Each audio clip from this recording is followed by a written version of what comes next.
Periodic classification of elements पढ़ना है। Okay, periodic classification of elements. ठीक है, सबसे पहले एलिमेंट्स क्या है? तो elements are the pure substance which is made up of only one type of atoms and that cannot be changed into the simpler form। Element एक ऐसा pure substance है जो सिर्फ और सिर्फ एक ही प्रकार के एटम के मिलने से बने होते हैं और जिस कारण से इसको और इससे ज़्यादा सिंपल फॉर्म में कन्वर्ट नहीं कर सकते। इधर क्लियर? पहला। दूसरा पॉइंट, हम लोग का जो टॉपिक है, चैप्टर का नाम है, वो है पीरियोडिक क्लासिफिकेशन ऑफ एलिमेंट्स, मतलब क्लासिफिकेशन ऑफ एलिमेंट्स। जैसा कि हम लोग जानते हैं कि मनुष्य की ये स्वभाव है कि जब भी वो कोई चीज़ करता है तो उसके बारे में बहुत सारी जानकारियाँ है ना, बहुत सारी टेक्निक उसमें लागू करना चाहता है ताकि वो आसानी से हम लोगों को याद हो सके। तो बहुत अर्ली टाइम से ही जब एलिमेंट्स का खोज हुआ तो अलग अलग समय पर अलग अलग साइंटिस्ट ने एलिमेंट्स को अलग अलग ग्रुप में क्लासिफाई करने का कोशिश किया। ठीक है ना? तो सबसे पहले क्लासिफिकेशन ऑफ एलिमेंट्स क्या है? क्लासिफिकेशन ऑफ एलिमेंट्स क्या है? Dividing all the discovered elements into different groups on the basis of their similar and dissimilar chemical and physical properties। मेरी बात समझ में आ गई? क्लासिफिकेशन ऑफ एलिमेंट्स क्या है? Dividing all the discovered elements into different groups on the basis of their similar and dissimilar character। जितने भी elements का खोज होते रहा अलग अलग समय में लोगों ने उसको अलग अलग ग्रुप में डिवाइड करने का कोशिश किया। किस आधार पर? On the basis of their similar and dissimilar physical and chemical properties. वो सभी एलिमेंट्स जिसके physical and chemical properties similar थे उसको एक ग्रुप में रखा गया और जो डिसिमिलर कैरेक्टर के थे उसको अलग ग्रुप में रखा गया। इस तरह से हम लोग को क्या मिल गया? एक चार्ट मिल गया। क्या मिला? चार्ट मिला। और उसी चार्ट को हम लोग क्या बोलते हैं? पीरियोडिक टेबल बोलते हैं। क्लियर है? यदि पीरियोडिक टेबल किसको कहते हैं? यदि हम पीरियोडिक टेबल को डिफाइन करना चाहें तो कह रहे कि periodic table is a chart. Periodic table is a chart of elements in which all the discovered elements are arranged in the tabular form in such a way that the elements having the similar physical and chemical properties they are kept in one vertical column that are called group and they are separated from the dissimilar elements. Periodic table जो है वो एक chart है, table है सभी discovered element का, जिसमें सभी डिस्कवर्ड एलिमेंट को इस तरह से अरेंज किया गया है कि वो सभी एलिमेंट्स जिसका फिजिकल और केमिकल प्रॉपर्टीज सिमिलर है वो सभी के सभी एक ग्रुप में एक वर्टिकल कॉलम में रखे गए और जो डिसिमिलर एलिमेंट्स हैं उससे वो अलग कर दिए गए। इधर क्लियर? तो पीरियोडिक टेबल क्या है ये समझ आ गई होगी आपको? पीरियोडिक टेबल क्या समझ आ गई होगी बात? क्लासिफिकेशन ऑफ एलिमेंट्स क्या ये समझ आई बात? अब शायद बात है कि अलग अलग समय पर अलग अलग लोगों ने एलिमेंट्स को क्लासिफाई करने का कोशिश किया। ठीक है? उसमें से सबसे पहले यदि देखोगे एक नंबर पर तो सबसे पहले डोब्रेनर्स, DOBRENER डोब्रेनर्स चार्ट, सबसे पहले ये डोब्रेनर्स चार्ट। ठीक है? डोब्रेनर्स चार्ट सबसे पहला क्लासिफिकेशन ऑफ एलिमेंट्स इन्होंने ही किया था। जिस समय इन्होंने एलिमेंट्स को क्लासिफाई किया था उसमें 53 एलिमेंट्स का खोज हुआ था। कितना एलिमेंट्स का खोज हुआ था? 53 एलिमेंट्स। और इन्होंने क्या किया? तीन तीन एलिमेंट का ग्रुप बनाया, तीन तीन एलिमेंट्स का ग्रुप बनाया। क्लियर है? और इसीलिए इनका जो क्लासिफिकेशन है उसको ट्रायड के नाम से जाना गया, क्योंकि इनके हर एक ग्रुप में तीन तीन एलिमेंट रखे गए। ठीक है? अब फर्क ये डोमिनर्स ट्रायड में है क्या? तो group of three elements, group of three elements in such A way that the arithmetic mean of the first and last elements almost becomes equal to the atomic mass of the middle element. Clear है? तीन तीन element का उन्होंने इस तरह से group बनाया कि जो मिडिल एलिमेंट है उसका जो एटॉमिक मास है वो ऑलमोस्ट इक्वल है किसका? arithmetic mean of the first and third, arithmetic mean of the atomic mass of the first and third. Clear है? सपोज करो कि लिथियम है, सोडियम है और पोटेशियम। लिथियम का एटॉमिक मास कितना है? लिथियम का एटॉमिक मास कितना है? 6.9 है। सोडियम का कितना है? 23 है। और पोटेशियम में कितना है? 39 है ना? यदि हम फर्स्ट 6.9 यानी कि इसको 7 मान लें और लास्ट ये है मेरा 39, इस दोनों को ऐड कर दें तो कितना आएगा? 46 आएगा, है ना? और यदि इसका अरिथमेटिक मीन निकाल दें, मतलब इसको 2 से डिवाइड कर दें तो कितना आएगा? 23, जो कि क्या होगा?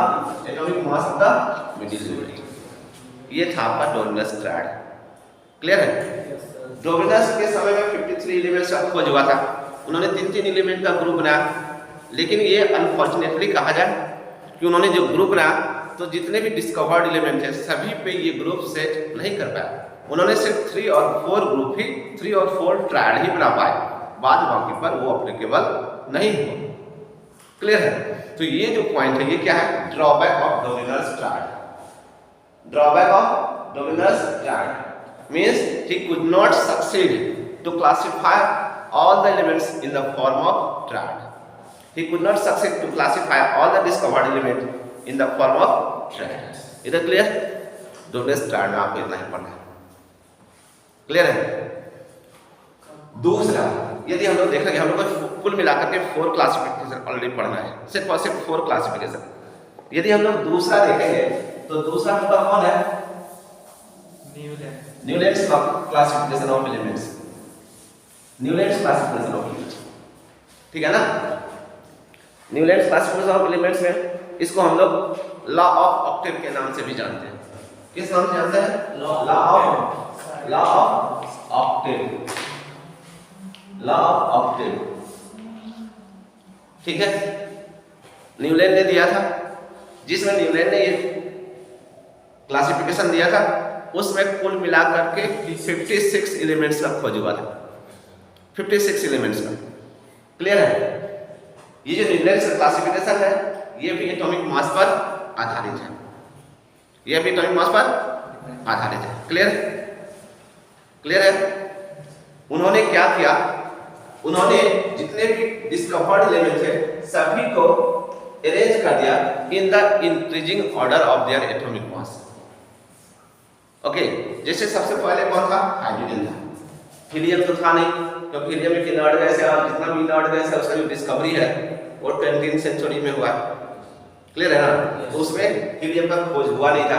हाइड्रोजन है, लिथियम है ना, बेरिलियम है, बोरॉन है, उसके बाद कार्बन है, नाइट्रोजन है, ऑक्सीजन है, क्लोरीन, ओके, फिर है ना नियोन तो होगा नहीं, है ना, फिर सोडियम होगा, फिर मैग्नीशियम होगा, फिर एल्युमिनियम होगा, फिर सिलिकॉन होगा, फिर है ना पोटेशियम होगा, फिर सल्फर होगा, फिर क्लोरीन होगा।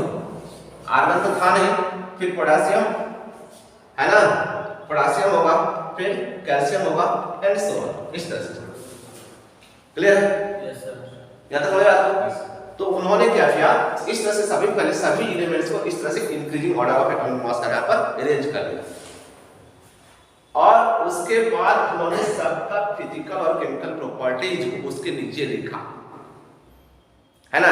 आर्यन का जो भी फिजिकल और केमिकल प्रॉपर्टीज है उसको उसके नीचे लिखा। क्लियर है ना। नीचे का जो भी फिजिकल उसको उसके नीचे रखा उसने। तो उन्होंने क्या देखा कि यदि हम कहीं से भी शुरू करते हैं, क्या करते हैं, कहीं से भी शुरू करते हैं, तो जो 8वां एलिमेंट आता है उसका प्रॉपर्टी फिर फर्स्ट के जैसा हो जाता है। सपोज करो कि हम यदि लिथियम से शुरू करेंगे तो 8वां कौन आएगा, सोडियम आएगा। यहां से यदि शुरू करते हैं first, second, third, fourth, fifth, sixth, seventh, eighth, sodium. यदि हम सोडियम से शुरू करते हैं तो 8वां कौन होगा, पोटेशियम होगा। First, second, third, fourth, fifth, sixth, seventh, eighth, है ना। तो उन्होंने क्या देखा कि जब उन्होंने सभी एलिमेंट्स को, डिस्कवर्ड एलिमेंट्स को increasing order of the atomic mass का रिप्रेजेंट किया, तो कहीं से भी यदि शुरू करते हैं, किसी भी एलिमेंट से शुरू करते हैं, तो जो 8वां एलिमेंट होगा उसका प्रॉपर्टी और उस जहां से शुरू किए थे फर्स्ट एलिमेंट का प्रॉपर्टी, दोनों का प्रॉपर्टी सेम होता है। और इसीलिए यानी कि 8वां एलिमेंट का प्रॉपर्टी पहला से मिलता है, इसलिए उन्होंने इसका नाम क्या कर दिया, लॉ ऑफ ऑक्टेव। क्योंकि ऑक्टेव बनाए ऑक्टेट से, और ऑक्टेट का मतलब होता है 8। और फिर उन्होंने अपना लॉ दिया, न्यूटन्स लॉ। क्या दिया उन्होंने कहा कि all the physical and chemical properties of the elements, all the physical and chemical properties of the elements are the periodic function of their atomic masses. All the physical and chemical properties of the elements are the periodic function of their atomic masses. इसी को यदि हम explain करते हैं तो इसको ऐसे भी कह सकते हैं कि when all the discovered elements are arranged in the increasing order of their atomic masses, then the property of the x elements becomes similar to that of the property of the first element. इधर clear? Yes. Clear हो गया? ये था Newton's law of Octave.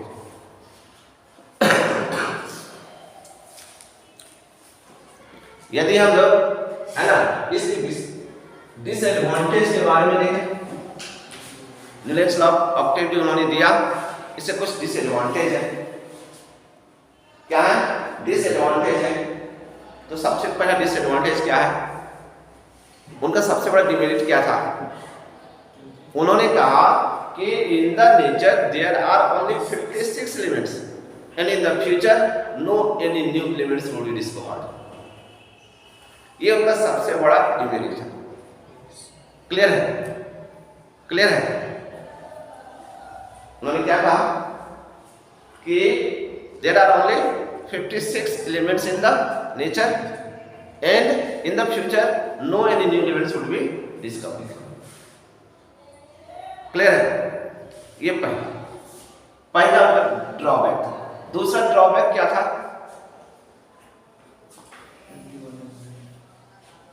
कि उनका जो law of Octave था, यानी कि पहला का प्रॉपर्टी 8वां से मिलेगा, it was only applicable for the lighter element, सिर्फ जो हल्का जिसका एटॉमिक मास कम है, only up to the atomic mass of 40, calcium जिसका एटॉमिक मास कितना था 40, सिर्फ वहीं तक ये applicable है ना।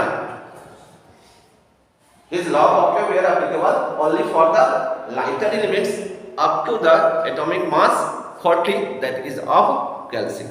क्लियर है? दूसरा और तीसरा उनका डिमेरिट क्या था कि कुछ जगह पर, है ना, उन्होंने अपने लॉ ऑफ ऑक्टेव को फॉलो करने के लिए एक ही जगह पर 2 या 2 से अधिक एलिमेंट को रख दिया। 2 या 2 से अधिक एलिमेंट को एक ही स्लॉट पर, एक ही जगह पर रख दिया, ताकि उनका लॉ ऑफ ऑक्टेव क्या जाए, फुलफिल हो जाए। क्लियर है? ये उनका तीसरा डिमेरिट था। और चौथा डिमेरिट क्या था? कोबाल्ट और निकेल जिसका प्रॉपर्टी आयरन से मिलता जुलता है, जिसका फिजिकल और केमिकल प्रॉपर्टी किससे मिलता जुलता है? आयरन से। तो कोबाल्ट और निकेल को आयरन के नजदीक रखना चाहिए था, लेकिन उन्होंने क्या किया? Import the cobalt and nickel very far away from the iron. These were some of the drawback or demerits of Newton's law of. Okay. Is that clear?